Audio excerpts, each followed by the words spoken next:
How's it going, everyone? In today's video, I'll show you on how you can fix client.exe not responding and crashing error. Now, when this happens, obviously there's a lot of things that we have to do in order to fix it specifically. And the first thing that I suggest is to make sure that your drivers is up to date.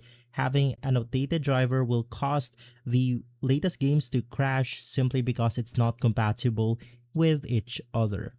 Now, onto Steam, you want to actually right click on Rust, click Properties, select Installed Files, and then you want to select the Verify Integrity of Game Files because having corrupted or missing files on the actual game will cause it to have an error or crash entirely.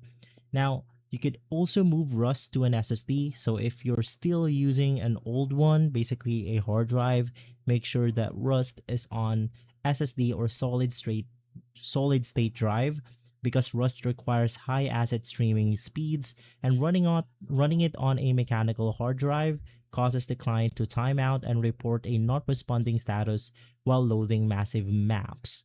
So it's going to be extremely simple. Once again, right click on Rust, Properties, Installed Files. You want to click Browse, and then you just want to go ahead and move it to a folder.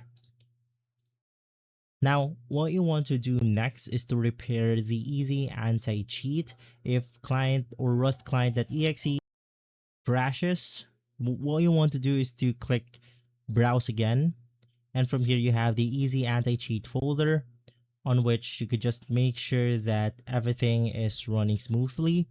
Right click on the easy anti-cheat EOS setup.exe, click Run as administrator, and from there this will then update it, making sure that it works perfectly fine. You want to select the repair button. So those are a couple of ways in order to fix the problem. So you just want to go ahead and do them all just to make sure that we eliminate the list on why this could basically happen. And so guys, if this video has been helpful, leave a like, subscribe, and follow us for more videos like this. Thanks for watching.